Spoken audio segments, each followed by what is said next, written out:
Hello दोस्तों, आज जो हमारा टॉपिक है वो कोविड है। और आज के टाइम में सब इस कोविड से परेशान हैं। हर देश, हर राज्य, हर डिस्ट्रिक्ट और हर पर्सन। इस कोविड में कितने लोगों ने अपने कितने को खोया, इसका अंदाज़ा और परिकल्पना लगाना बहुत ही मुश्किल है। पर ये आज 2000 के बाद 2-3 वेव्स आए, इसकी लहर आई और आज ये फिर लौट के आया। आज आपको जानकर बहुत ताज्जुब होगा कि वर्ल्ड के बहुत सारे कंट्री, USA, यूरोप, नीदरलैंड, इन कंट्रीज़ में अगेन दोबारा लॉकडाउन की स्थिति आ गई है। इसकी वजह है कि जो ये नया वेरिएंट आया है इस बार ओमिक्रॉन, वह बहुत ही ज़्यादा मजबूती से आया है। आपको पता होगा कि शुरुआत में अल्फ़ा, बीटा, डेल्टा और अब ओमिक्रॉन। जो डेल्टा वेरिएंट था, जब पिछली बार आया था तो इसने कितने लाइफ को ले लिया। तो ये जो दौर हम सोच रहे थे कि कोरोना का दौर ख़त्म हो गया, नहीं, अब हमें कोरोना के साथ जीना पड़ेगा और ये ख़त्म होने वाला नहीं है। जैसे कि महामारी, आपका मलेरिया, आपका टीवी, ये सारी बीमारी, डिजीज़ कभी ख़त्म नहीं हुई, ये स्टिल एग्जिस्ट है। तो इसी तरह से जो कोरोना है वो भी हमारे लाइफ का एक पार्ट अब बन गया है। तो हमें क्या करना चाहिए? गवर्नमेंट ने जो भी गाइडलाइंस इशू किया है, हमें उसको फॉलो करना चाहिए। आप देखिए कि हमें ज़्यादा से ज़्यादा कोशिश करनी चाहिए पब्लिक डिस्टेंस बना के रहने की, मास्क यूज़ करने की, और कहीं से भी आए तो हम अपने हाथ को धो लें, सैनिटाइज कर लें। और ज़्यादा हम कहीं पे जाएं तो बिना वजह हम किसी चीज़ को छुए नहीं, और हम कोशिश करें कि हम चीज़ों को एक्सचेंज ना करें। और अब हम देखते हैं कि कुछ जो मेन मुद्दा है हमारा, वो है कि आप देख रहे हैं कि ओमिक्रॉन साउथ अफ्रीका से इसकी जो बिगनिंग अभी मान रहे हैं, और आज बहुत सारे देशों ने अपनी फ़्लाइट्स को साउथ अफ्रीका के लिए बैन कर दिया है, या आप ये कहो कि उन्होंने वहाँ पे उसको आइसोलेट कर दिया है, जो कि एक ही बहुत ही निंदनीय कदम है।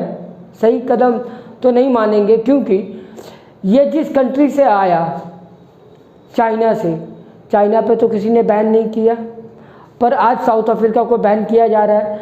जितने भी डेवलप्ड कंट्रीज़ हैं, यूरोप वगैरह, उनका जो साउथ अफ्रीका के प्रति जो रवैया है वो काफ़ी शोचनीय है। अब हम आते हैं कि इवन जर्मनी में, नीदरलैंड में लोग वैक्सीन लेने को तैयार नहीं है। उनसे बेहतर अच्छा इंडिया में है, जहाँ पे हर लोग, मैक्सिमम लोगों ने वैक्सीन को लिया और एक्सेप्ट किया। गवर्नमेंट की जो अवेयरनेस थी उसको समझा। पर जो ये पढ़े लिखे लोग हैं, वेल एजुकेटेड, वेल कल्चर्ड, जो आपका यूरोपियन है, वो क्यों नहीं ले रहे हैं? ये भी एक सोचने की बात है। एक्चुअली वो नेचुरल एंटीबायोटिक में ज़्यादा विश्वास करते हैं, और करना भी चाहिए, क्योंकि आर्टिफिशियली कहीं ना कहीं कुछ प्रॉब्लम क्रिएट करती हो, कुछ मायने में वो सही भी हो सकते हैं। पर आप ये देखो कि सबसे बड़ा प्रॉब्लम अब जो कंसर्न है लॉकडाउन वहाँ पे लगने के बाद, अब प्रॉब्लम है कि क्या ये लॉकडाउन इंडिया में भी लग सकता है। तो WTO का जो गाइडलाइंस जो है WHO का जो गाइडलाइंस है उसे इंडिया को भी फॉलो करना पड़ेगा। और जो भी रिएक्शन, बाहर के रिएक्शन को देखकर हो सकता है कि इंडिया में भी लॉकडाउन लग जाए। क्योंकि बहुत सारे लोग आज के डे में वैश्विक महामारी की वजह से we are connected to each other, हम लोग एक दूसरे से जुड़े हुए हैं, और जुड़े होने की वजह से ये कहीं ना कहीं हमारे यहाँ भी आ सकता है। अभी साउथ अफ्रीका से जो भी लोग आ रहे हैं, कनाडा से, अमेरिका से, यूरोप से, उनको क्वारंटाइन किया जा रहा है और उन्हें अलग क्वारंटाइन करने के बाद इन्फॉर्म किया जा रहा है। और जो भी है, मतलब बीच में जो भी लोग आए थे और किसी वजह से उन्हें रिपोर्टिंग नहीं की, उनको वापस से खोजा जा रहा है कि वो कहाँ पे स्टे इन है। तो क्वारंटाइन की स्थिति वापस आ गई है। तो क्या आपको लगता है कि ये ऐसे ही चलता रहेगा? ये काफ़ी सोचने वाली बात है। अब बात यहाँ पे आती है कि इस बार जो वेरिएंट आया है, जो ओमिक्रॉन जो वेरिएंट है, वो इतना डेंजरस क्यों है? क्योंकि एक्चुअली इसमें जो स्पाइक्स की जो मात्रा है, यानी जो आप कह सकते हैं कि कोरोना वायरस के ऊपर जो कांटेदार जो तार आप देखते हैं निकले होते हैं, तार टाइप के या कांटे टाइप के, उनकी मात्रा इसमें ज़्यादा है। इसकी वजह से क्या होगा कि ये अगर हमारे लंग्स में जाएंगी, अगर हमारे बॉडी में प्रवेश कर जाएगी, तो वो चिपकने की चांसेस ज़्यादा हो सकता है, और उसकी वजह से यह हमारे लंग्स को ब्लॉक भी कर सकती है, जैसे पहले भी था। तो बात है कि इसकी वजह से इसमें बहुत सारे, और ये अलग अलग तरह पे इनमें बहुत तरह की चेंजेस आती है, हाइब्रिड। तो होता क्यों है? जैसे आप देखते हैं कि जैसे हम दो वेरिएंट को मिलाकर तीसरा वेरिएंट बनता है, उन्हीं तीसरे से चौथा, चौथे से पांचवा। जैसे आप एक मान लीजिए कि राइस का एग्जाम्पल, शुरुआत में जो राइस का फसल होगा, या आप देख लो एप्पल का जो फसल होगा, क्रॉप्स होंगे, वो एक ही तरह का होगा प्लांट, पर इनमें वेरिएशन अलग अलग तरह से आ जाते हैं।